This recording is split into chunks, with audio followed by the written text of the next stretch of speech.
Sir అసలు ఈ రోజుల్లో చాలామందిలో డయాబెటిక్ ఇబ్బంది పెడుతుంది చాలామందిని. అసలు డయాబెటిక్ ఎందుకు వస్తుంది? అసలు డయాబెటిక్ అంటే ఏంటి? డయాబెటిక్ ఏ ఏ కారణాల వల్ల వస్తుంది? డయాబెటిక్ ఎన్ని రకాలు? ఓకే. సో డయాబెటీస్ అనేది ఒక హార్మోనల్ డిసీజ్ అండి. ఇది మనం చాలా తరచుగా చూస్తుంటాము. దీన్ని మనం షుగర్ వ్యాధి కానీ మధుమేహం అని కూడా కామన్గా చెప్తుంటాము. డయాబెటీస్ రావడానికి ముఖ్యమైన కారణం ఏంటంటే మన శరీరంలో కావాల్సిన ఇన్సులిన్ లెవెల్స్. ఇన్సులిన్ అనేది ఒక హార్మోన్ ప్యాంక్రియాస్ ద్వారా ఉత్పత్తి అవుతుంది. ఈ ఇన్సులిన్ హార్మోన్ వల్ల మన శరీరంలో ఉన్న గ్లూకోజ్ ఉపయోగపడుతుంది. సో డయాబెటీస్లో ఏమవుతుందంటే ఇన్సులిన్ తగిన మోతాదులో ఉండకపోవడం కానీ లేకపోతే ఇన్సులిన్ సరిగా పనిచేయకపోవడం వల్ల మన శరీరంలో ఉన్న గ్లూకోజ్ మనకి ఉపయోగపడదు. దానివల్ల మనకు డయాబెటీస్ వస్తుంది. సో ప్రపంచం అంతటా తీసుకుంటే మనం భారతదేశంలో అత్యధికంగా మనము డయాబెటిక్ పేషెంట్స్ని చూస్తుంటాము. India is also called diabetic capital of the world actually. అంటే మన దేశంలో ఆల్మోస్ట్ 80 మిలియన్ డయాబెటిక్స్ కన్నా ఎక్కువ మంది డయాబెటీస్తో సఫర్ అవుతున్నారు. సో ఈ డయాబెటీస్ ముఖ్యంగా మనం 2 రకాలు చూస్తామండి. ఒకటి టైప్ 1 డయాబెటీస్. యూజువల్గా ఏంటంటే ఈ చిన్న వయసులో వస్తుంది టైప్ 1 డయాబెటీస్. వీళ్ళలో ఇన్సులిన్ పూర్తిగా ప్రొడ్యూస్ అవ్వదు. సో వీళ్ళు ఆల్మోస్ట్ మనకు డయాగ్నైజ్ అయినప్పటి నుంచి వీళ్ళకి ఇన్సులిన్ అవసరము. సో టైప్ 2 డయాబెటీస్ అనేది మనం కామన్గా చూస్తుంటాం. ఆల్మోస్ట్ ఒక 95 to 97% పేషెంట్స్ మనం అడల్ట్స్ అంటే పెద్దవాళ్ళలో చూసే పేషెంట్స్ అందరూ టైప్ 2 డయాబెటిక్స్. వీళ్ళలో ఏంటంటే ఇన్సులిన్ సరైన మోతాదులో ఉండకపోవడం కానీ లేకపోతే ఇన్సులిన్ సరిగా పనిచేయకపోవడం వల్ల డయాబెటీస్ వస్తుంది. దీనికి ముఖ్యమైన కారణం ఏంటంటే ఒబిసిటీ, అంటే వెయిట్ పెరిగిపోవడం వల్ల ఏమవుతుందంటే ఇన్సులిన్ సరిగా పనిచేయదు. దీన్ని మనం ఇన్సులిన్ రెసిస్టెన్స్ అంటాము. సో వెయిట్ పెరిగిపోవడం అనేది ఇప్పుడున్న కాలంలో మనం చాలా కామన్గా చూస్తుంటాం. The reason is basically life style. So life style సరిగా ఉండకపోవడం వల్ల, పర్టికులర్గా మన డైటరీ హ్యాబిట్స్ సరిగా ఉండకపోవడం వల్ల, హై క్యాలరీ ఫుడ్స్ మనం తీసుకోవడం వల్ల, పర్టికులర్గా ఇప్పుడైతే చిన్నపిల్లలు కూడా ఫాస్ట్ ఫుడ్స్కి చాలా అలవాటు పడిపోతున్నారు. సో వెయిట్ పెరిగిపోవడం వల్ల ఒబిసిటీ డెవలప్ అవ్వడం వల్ల డయాబెటీస్ వచ్చే అవకాశం ఉంటుంది. దాంతోపాటు another important factor is sedentary life style అంటాం. అంటే ఏంటి? ఫిజికల్ యాక్టివిటీ బాగా తగ్గిపోవడం, ఎక్సర్సైజ్ లాంటివి, వ్యాయామం లాంటిది పూర్తిగా చేయకపోవడం వల్ల, ఒకటే చోట కూర్చొని మనము కంటిన్యూస్గా వర్క్ చేయడం వల్ల ఏమవుతుందంటే మన బాడీలో వెయిట్ పెరగడానికి అవకాశాలు పెరిగిపోతాయి. So poor dietary habits, decrease physical activity, ఈ కాంబినేషన్ వల్ల ఏంటంటే వెయిట్ పెరగడం వల్ల మళ్ళీ ఇన్సులిన్ సరిగా పనిచేయకపోవడము, ఇన్సులిన్ రెసిస్టెన్స్ డెవలప్ అయ్యి డయాబెటీస్ డెవలప్ అవ్వడం అనేది మనం one of the common reasons ఈ టైప్ 2 డయాబెటీస్ రావడానికి. ఇది కాకుండా ఫ్యామిలీలో డయాబెటీస్ ఉంటే కూడా పిల్లలకి డయాబెటీస్ వచ్చే అవకాశాలు కూడా ఉంటాయి. అలా అని ఇది 100% రిలేషన్ కాదు. ఓన్లీ పేరెంట్స్కి ఒకవేళ డయాబెటీస్ ఉంటే there is 40% risk of developing diabetes. పిల్లలకి 40% రిస్క్ ఉంటుంది షుగర్ రావడానికి. కానీ ఇది డయాబెటీస్ అనేది పేరెంట్స్కి లేకుండా కూడా డయాబెటీస్ రావచ్చు. అంటే రివర్స్గా కూడా ట్రూ. అంటే పేరెంట్స్కి డయాబెటీస్ లేకుండా కూడా పిల్లలకి డయాబెటీస్ రావచ్చు. కానీ పేరెంట్స్కి డయాబెటీస్ ఉంటే పిల్లలకి వచ్చే అవకాశాలు పెరుగుతాయి. 40% risk, but it's not 100% correlation అన్నమాట. సో ఈ కారణాల వల్ల షుగర్ రావడం జరుగుతుంది. సో ఇలాంటి రిస్క్ ఫ్యాక్టర్స్ ఉన్నవాళ్ళు డెఫినెట్గా సిమ్టమ్స్ ఏమైనా డెవలప్ అయితే చెక్ చేసుకోవాలి డయాబెటీస్ ఉందా లేదనేది. ఓకే, అహ్మద్ గారు, క్లోమగ్రంథి ఇన్సులిన్ని సహజంగా ఉత్పత్తి చేస్తుంది. కానీ చాలామందిలో ఇన్సులిన్ సహజంగా ఉత్పత్తి కాక వాళ్ళు ఇన్సులిన్ ఇంజెక్షన్స్ చేసుకునే స్థాయికి వెళ్ళిపోతారు డయాబెటిక్ పేషెంట్స్. అటువంటి వారి పాపం రోజు చాలా ఇబ్బందులకు గురవుతూ ఉంటారు. అసలు సహజంగా ఇన్సులిన్ ఉత్పత్తి అవ్వాలి అంటే ఏం చేయాలి? అంటే నార్మల్గా హ్యూమన్ బాడీలో ఏంటంటే ప్యాన్క్రియాస్ అనేది ఫంక్షన్ 100% ఉంటుంది. నార్మల్ ఫంక్షనింగ్ ప్యాన్క్రియాస్ ఉన్నప్పుడు ఇన్సులిన్ ఆటోమేటిక్గా ప్రొడ్యూస్ అవుతుంది. దానిలో ఏంటంటే ఎక్సర్సైజ్ ఇలాంటి ఫిజికల్ యాక్టివిటీ ఉన్నప్పుడు ఇన్సులిన్ యాక్షన్ ఇంకా బాగుంటుంది. కాకపోతే ఏమవుతుందంటే పేషెంట్స్ యూజువల్గా డయాబెటీస్ డెవలప్ అయ్యే వాళ్ళలో నేను ఇందాక చెప్పినట్టు వెయిట్ పెరిగిపోయినప్పుడు ఏమవుతుందంటే ఇన్సులిన్ కరెక్ట్గా ప్రొడ్యూస్ అయినా ప్యాన్క్రియాస్ ద్వారా ఇన్సులిన్ ఉత్పత్తి కరెక్ట్గానే ఉంటుంది. కాకపోతే ఇన్సులిన్ యాక్షన్ సరిగ్గా ఉండదు, ఇన్సులిన్ సరిగ్గా ఎఫెక్టివ్గా పనిచేయదు. ఇది పనిచేయకపోవడానికి మెయిన్ రీజన్ ఏంటంటే వెయిట్ అన్నమాట. వెయిట్ పెరిగినప్పుడు ఇన్సులిన్ ఎఫెక్ట్ తగ్గిపోతుంది. దాన్ని ఇన్సులిన్ రెసిస్టెన్స్ అంటాం. సో ఆబ్వియస్గా మనము ఇన్సులిన్ కరెక్ట్గా ప్రొడ్యూస్ చేసినా అది సరిగ్గా పనిచేయట్లేదు. సో వెయిట్ మనం పెరగకుండా చూసుకుంటే కానీ, వెయిట్ కంట్రోల్ చేసుకుంటే కానీ, ఎక్సర్సైజ్ యాక్టివిటీ ఉన్నప్పుడు మన బాడీలో ఉన్న ఇన్సులిన్ సరిగ్గా పనిచేయడము, దానివల్ల మనకు ఎఫెక్ట్ కూడా సరిగ్గా రావడం జరుగుతుంది. సో ఇది వన్ ఆఫ్ ద రీజన్స్. రెండోది ఏంటంటే ఒకసారి డయాబెటీస్ డెవలప్ అయిన తర్వాత ఇది ప్రోగ్రెసివ్ డిసీజ్ అంటాం. అంటే క్రమంగా సంవత్సరాల పాటు మెల్లగా ఏంటంటే ప్యాన్క్రియాస్కు ఉన్న ఫంక్షన్ తగ్గిపోతుంది. ఆ తగ్గిపోవడం వల్ల ఇన్సులిన్ ఉత్పత్తి కూడా గ్రాడ్యువల్గా తగ్గుతూ వస్తుంది. సో ఇది ప్రోగ్రెసివ్ డిసీజ్. మనం దీన్ని టోటల్గా ఆపలేం, కానీ మనం తీసుకున్న డైట్ కానీ లేకపోతే ఎక్సర్సైజ్ వల్ల కానీ మనం దీన్ని కొద్దిగా పోస్ట్పోన్ చేయొచ్చు, లేకపోతే ఆ ప్రోగ్రెషన్ని స్లో చేయొచ్చు. అంతేగాని మనం టోటల్గా దాన్ని మనము you cannot reverse it completely.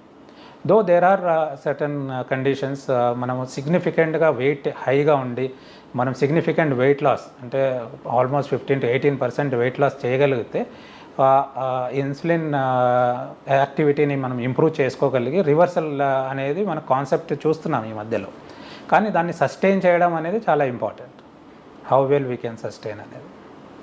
Ahmed గారు, అసలు ఈ డయాబెటిక్ పేషెంట్స్లో తరచుగా కనిపించేటువంటి లక్షణాలు ఏంటి? రైట్.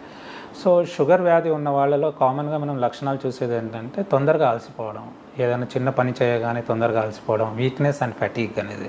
రెండోది వెయిట్ లాస్, అంటే ఏ కారణం లేకుండా వెయిట్ తగ్గిపోవడం అనేది ఇంపార్టెన్స్ తింటాం.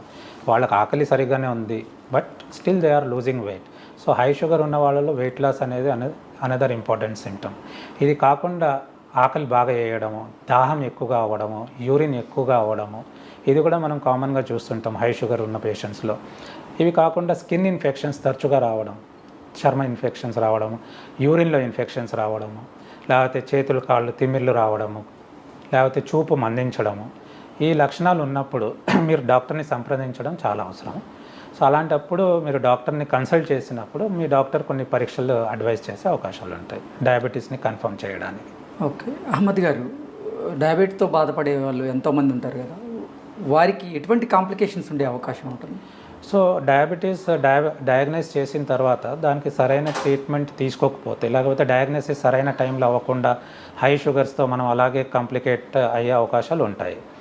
సో ఈ డయాబెటీస్ ఇంప్రాపర్ ట్రీట్మెంట్ కానీ లేకపోతే ఇన్అడిక్వేట్ అంటే సరైన ట్రీట్మెంట్ కానీ కంట్రోల్లో మనం పెట్టుకోకపోతే వచ్చే కాంప్లికేషన్స్లో మనం కామన్గా చూసే కాంప్లికేషన్స్ ఏంటంటే, ఒకటి కంటి చూపు ఎఫెక్ట్ అయ్యే అవకాశాలు ఉంటాయి. కంటి నరాలు ఎఫెక్ట్ అవ్వడం వల్ల చూపులో మార్పులు వచ్చే అవకాశాలు ఉంటాయి.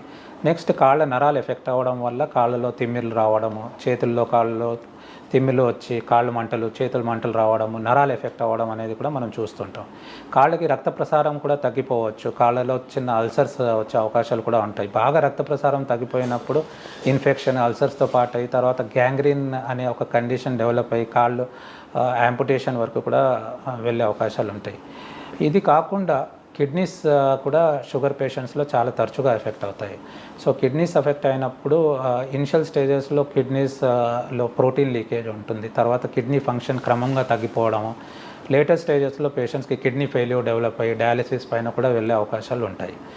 సో ఇంకా మేజర్ ఆర్గన్స్లో హార్ట్ ఎఫెక్ట్ అవ్వడం వల్ల పేషెంట్స్కి హార్ట్ స్ట్రోక్స్ అంటే హార్ట్ అటాక్స్ వచ్చే అవకాశాలు కూడా ఎక్కువగా ఉంటాయి. అలాగే బ్రెయిన్ స్ట్రోక్స్ వచ్చి పారాలిటిక్ అటాక్స్ అనేవి కూడా డయాబెటిక్ పేషెంట్స్లో మనం ఎక్కువగా చూస్తూ ఉంటాం. ఇవన్నీ కాంప్లికేషన్స్ పేషెంట్స్ డయాబెటీస్ ఎర్లీగా డయాగ్నైజ్ చేసి కరెక్ట్గా ట్రీట్మెంట్ తీసుకుంటే చాలా వరకు ఈ ప్రాబ్లమ్స్ రాకుండా మనం అవాయిడ్ చేయొచ్చు. ఓకే. ఆఫ్తాబ్ అహ్మద్ గారు, అసలు డయాబెటిక్కి సంబంధించి మనకి డయాబెటిక్ అటాక్ అయిందని నిర్ధారించడానికి ఏ పరీక్షలు చేస్తే మంచిది? సో పేషెంట్స్ నేను ఇందాక చెప్పినట్టు డయాబెటీస్కి సంబంధించిన లక్షణాలు ఉన్నప్పుడు వాళ్ళు డాక్టర్ని కన్సల్ట్ చేసి సంప్రదించినప్పుడు డాక్టర్స్ యూజువల్గా కొన్ని కామన్ టెస్ట్ అడ్వైస్ చేస్తారండి. వీటిల్లో కామన్గా మనం అడ్వైస్ చేసే టెస్ట్లలో ఏంటంటే, ఒకటి fasting blood sugar, post prandial blood sugar and HbA1c అనే పరీక్ష. ఫాస్టింగ్ బ్లడ్ షుగర్ అంటే ఇప్పుడు రాత్రి భోజనం చేసిన తర్వాత పొద్దున్న పడగడుపున అంటే ఏమీ తినకుండా ఫాస్టింగ్ 8 to 12 hours ఫాస్టింగ్ తర్వాత మనం బ్లడ్ శాంపుల్ ఇస్తే దాన్ని ఫాస్టింగ్ బ్లడ్ షుగర్ అంటాము. ఒకవేళ ప్లాస్మా గ్లూకోజ్ ఫాస్టింగ్లో మోర్ దెన్ 126 అంటే మనం డయాబెటీస్ ఉందని నిర్ధారిస్తాం. అలాగే 2 hours అంటే మనం బ్రేక్ఫాస్ట్ చేసిన తర్వాత 2 hours తర్వాత ఇంకో శాంపుల్ ఇస్తాం. దీన్ని post prandial or post breakfast 2 hours sample అంటాము. దానిలో ఒకవేళ 200 కన్నా ఎక్కువ షుగర్ ఉంటే డయాబెటీస్ ఉందని మనం కన్ఫర్మ్ చేస్తాం. మూడో పరీక్ష ఏంటంటే HbA1c టెస్ట్ అంటాము. దీన్ని గ్లూకోజ్ మెమరీ టెస్ట్ అని కూడా అంటాము. ఇదేంటంటే లాస్ట్ 3 monthsలో యావరేజ్ బ్లడ్ షుగర్ ఎంత ఉందనేది. నార్మల్ షుగర్ లేని వాళ్ళలో ఇది లెస్ దెన్ 5.7% ఉంటుందండి. బార్డర్ లైన్ ఉన్న వాళ్ళకి 5.7 to 6.5, షుగర్ ఉన్న వాళ్ళకి ఇది 6.5% దాటిపోతుంది. సో ఈ 3 పరీక్షల ద్వారా మనము పేషెంట్కి డయాబెటీస్ ఉందా లేదా అనేది కన్ఫర్మ్ చేయొచ్చు. నార్మలా, బార్డర్లో ఉన్నారా, లేకపోతే డయాబెటీస్ వచ్చిందా లేదా అనేది మనం కన్ఫర్మ్ చేయొచ్చు. సో ఈ టెస్ట్లతో పాటు పేషెంట్స్కి వేరే ప్రాబ్లమ్స్ ఏమైనా ఉన్నాయా అనేది కూడా మనం చెక్ చేసుకోవాలి. అంటే మనం ఇందాక చెప్పుకున్నాం, ఒకవేళ షుగర్ ఉండి కంట్రోల్లో ఉండకపోవడం వల్ల, షుగర్ వల్ల వచ్చే కాంప్లికేషన్స్ రిలేటెడ్కి సంబంధించిన పరీక్షలు కూడా చూసుకోవాలి. అంటే పేషెంట్ వచ్చినప్పుడు మనం బ్లడ్ ప్రెషర్ చెక్ చేయడమే కాకుండా పేషెంట్స్కి కొలెస్ట్రాల్ లెవెల్స్ ఎలా ఉన్నాయని దానికి లిపిడ్ ప్రొఫైల్ టెస్ట్ అనేది ఉంటుంది. అలాగే కిడ్నీ ఫంక్షన్ ఎలా ఉంది చూడడానికి, యూరిన్లో ప్రోటీన్ ఏమైనా పోతుందా లేదా అని చూడడానికి urine micro albumin test, GFR test, kidney function test ఉంటుంది, అది కూడా చెక్ చేసుకోవాలి. అలాగే హార్ట్కి సంబంధించి అవసరం ఉంటే ఒక ఈసీజీ కానీ, ఎకోకార్డియోగ్రామ్ కానీ, టీఎంటీ కానీ మీ డాక్టర్ అవసరం అనుకుంటే ఈ పరీక్షలు కూడా అడ్వైస్ చేస్తారండి. ఓకే అహ్మద్ గారు, అసలు ఈ డయాబెటిక్తో బాధపడే వాళ్ళు ఏ ఆహార నియమాలు పాటించడం అవసరం?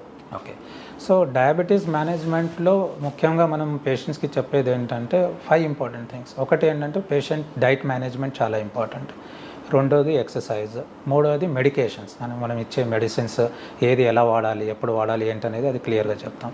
ఫోర్త్ అంటే పేషెంట్ రెగ్యులర్గా చెకప్ చేసుకోవాలి, అంటే మనం డాక్టర్ అడ్వైస్ చేసిన పరీక్షలు చేసుకోవడం. ఫిఫ్త్ ఏంటంటే ఫాలోఅప్ చేయడం, ఆ పరీక్షలు చేసుకొని మనం రెగ్యులర్గా డాక్టర్ని మీట్ అయ్యి దానికి తగినట్టు చేంజెస్ ఏదైనా ట్రీట్మెంట్లో ఉంటే. So first as I set is diet management. So diabetic పేషెంట్స్కి డైట్ అనేది చాలా ఇంపార్టెంట్. ఎలాంటి డైట్ తీసుకోవాలనేది యూజువల్గా డాక్టర్ పేషెంట్ డైట్ ప్రిఫరెన్సెస్, వాళ్ళు ఏ రకమైన డైట్ తీసుకుంటున్నారు, కొంతమంది నార్త్ ఇండియన్స్ ఉంటారు, కొంతమంది సౌత్ ఇండియన్స్ ఉంటారు. సో వాళ్ళ డైట్ ప్రిఫరెన్సెస్ ఏంటి అనేది ఫస్ట్ మనం నోట్ చేసుకోవాలి. చేసుకొని దాని తర్వాత వాళ్ళకి డైట్ చార్ట్ ప్రిపేర్ చేసి ఇవ్వాలి. యూజువల్గా ఏంటంటే పెద్ద హాస్పిటల్స్లో, చాలా వరకు హాస్పిటల్స్లో ఇప్పుడు న్యూట్రిషనిస్ట్, డైటీషియన్స్ అవైలబుల్ ఉంటారు. సో డాక్టర్స్ వాళ్ళకి రిఫర్ చేయొచ్చు, లేదంటే in general usually as a summary doctors కూడా పేషెంట్స్కి క్లియర్ కట్ అడ్వైస్ చేస్తారు ఏం తీసుకోవాలనేది. సో దీనిలో ఒకటి ముఖ్యమైనది ఏంటంటే కార్బోహైడ్రేట్స్, షుగర్ ఉన్న పదార్థాలని తగ్గించుకోవాలి. సో మనకు సింపుల్ షుగర్స్, కాంప్లెక్స్ షుగర్స్ అనేవి ఉంటాయి. కాంప్లెక్స్ షుగర్స్ అనేవి మనం యూజువల్గా ప్రపోజ్ చేస్తాం, అంటే వీటి వల్ల షుగర్ సడన్గా పెరగదు. సో బ్రౌన్ రైస్ లేకపోతే బ్రౌన్ వీట్ ఇలాంటివి యూజువల్గా ఏంటంటే స్లోగా షుగర్ పెరుగుతాయి కనుక యూజువల్గా మనం అడ్వైస్ చేస్తాము. Fine polished rice usually we don't tell them, because sugars rice ఎక్కువగా ఉంటుంది, అలాగే కడుపు కూడా తొందరగా నిండదు. సో ఫైబర్ ఎక్కువ ఉన్న పదార్థాలని మనం అడ్వైస్ చేస్తాం.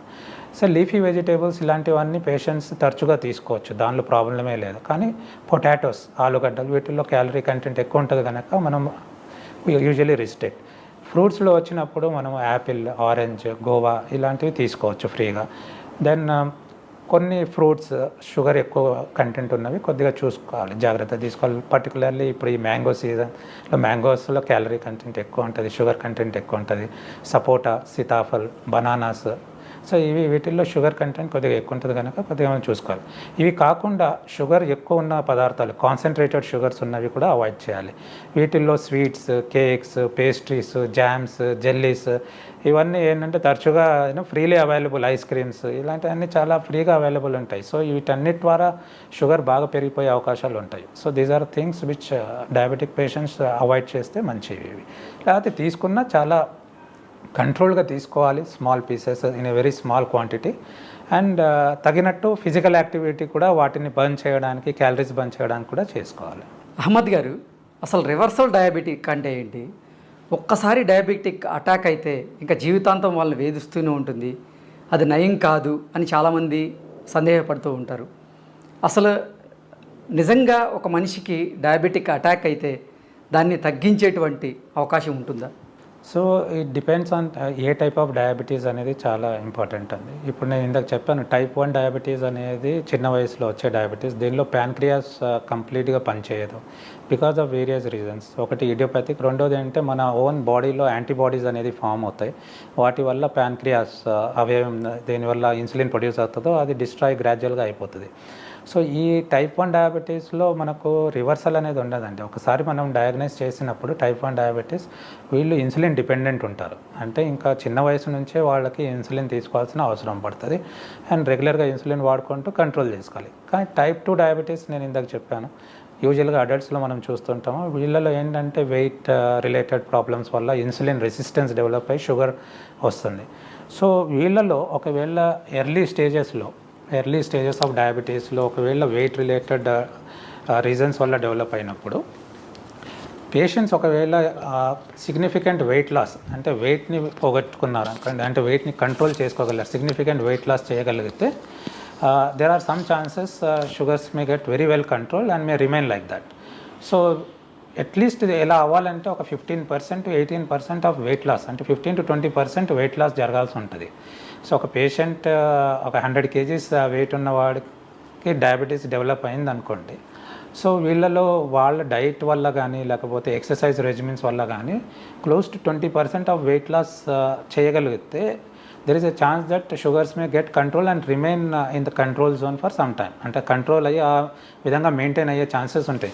దీన్నే రివర్సల్ అంటాం. సో చాలామంది aggressive diet programs, aggressive exercise ప్రోగ్రామ్స్తో రివర్సల్ ఆఫ్ డయాబెటీస్కి ప్రయత్నిస్తుంటారు.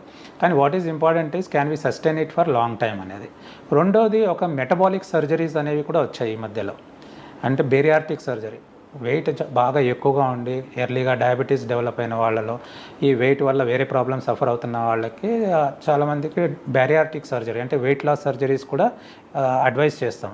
ఈ వెయిట్ లాస్ సర్జరీస్లో కూడా almost 20% or above weight loss జరుగుతుంది వాళ్ళలో. సో కొంతమందికి ఈ వెయిట్ లాస్ జరగడం వల్ల డయాబెటీస్ కంట్రోల్లో వచ్చి రిమిషన్లో వెళ్ళడం కూడా మనం చూస్తూ ఉంటాము. సో ఇది మెటబాలిక్ సర్జరీస్ వల్ల కూడా కొద్ది వరకు రివర్సల్ అయ్యే అవకాశాలు ఉంటాయి. But big question, challenging question is how long can we maintain the reversal. So it's not actually a reversal, I would say it is a remission అంటాం దీన్ని. అంటే టెంపరీగా మనం దాన్ని కంట్రోల్ చేసి ఒక సస్పెన్షన్లో ఉంచినట్టు. ఎంతవరకు ఎన్నాళ్ళ వరకు ఇది మెయింటైన్ అవుతుంది అనేది only time will tell. And if you follow proper measures maybe we can postpone it for a longer time. Okay Ahmad garu, diabetic గురించి, డయాబెటిక్ లక్షణాల గురించి, ఏ కారణాల వల్ల డయాబెటిక్ వస్తుంది అనే అంశాల గురించి మీదైన శైలిలో మాకు స్పష్టంగా వివరించారు. ధన్యవాదాలు.